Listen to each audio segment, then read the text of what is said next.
You are listening to Breath into Being, a journey of mindful awakening.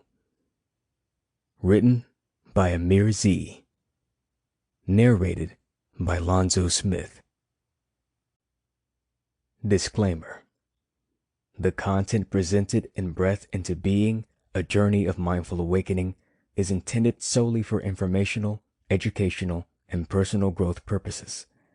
It is not intended as a substitute for, nor does it constitute professional medical, psychological, psychiatric, or therapeutic advice, diagnosis, or treatment. The author of this book is not a licensed therapist, psychologist, psychiatrist, physician, or any other type of medical or mental health professional. The practices, perspectives, and techniques shared herein, particularly those related to breathwork and meditation, are drawn from the author's personal experiences, insights, and years of exploration under the guidance of various teachers and personal study.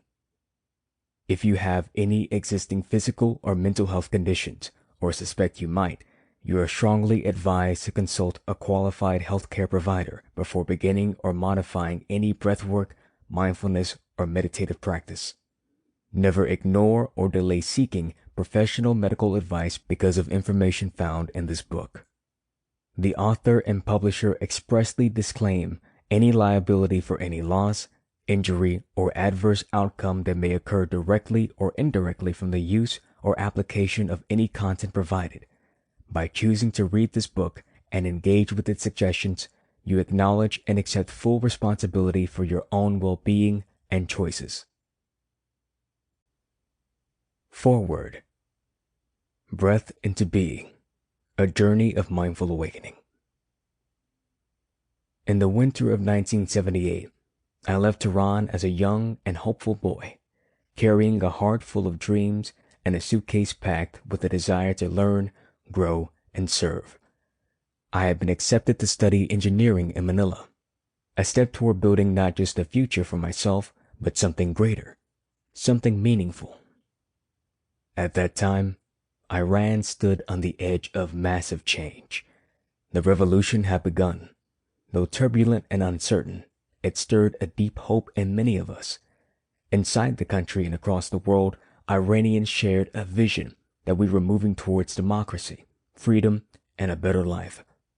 Even in the face of unrest, there was a sense of joy, purpose, and unity. We believed in something brighter. But soon, the world around me and within me began to shift. I found myself far from home, navigating the weight of a new language, unfamiliar culture, academic pressure, and the deepening silence from my family, who could no longer support me financially or emotionally during the upheaval of the revolution. I experienced real hunger for the first time. Physical, yes, but also emotional. The hunger of loneliness, of longing, of not knowing what could come next. I played soccer for my university, not just out of passion, but out of necessity. It was the only way I could afford to stay in school. Yet even that lifeline came with its exhaustion.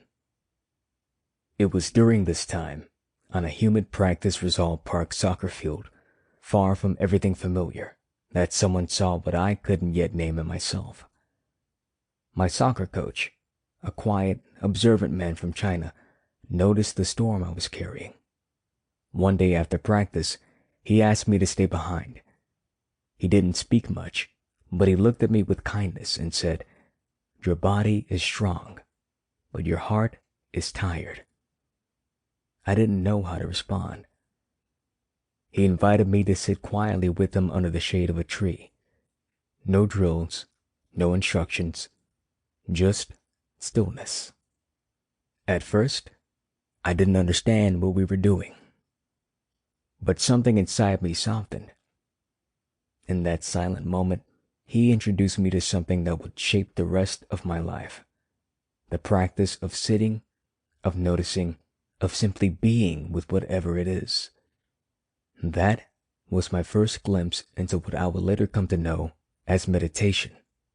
It was the first time I felt that I didn't have to fight my emotions or hide from them. Sample complete. Ready to continue?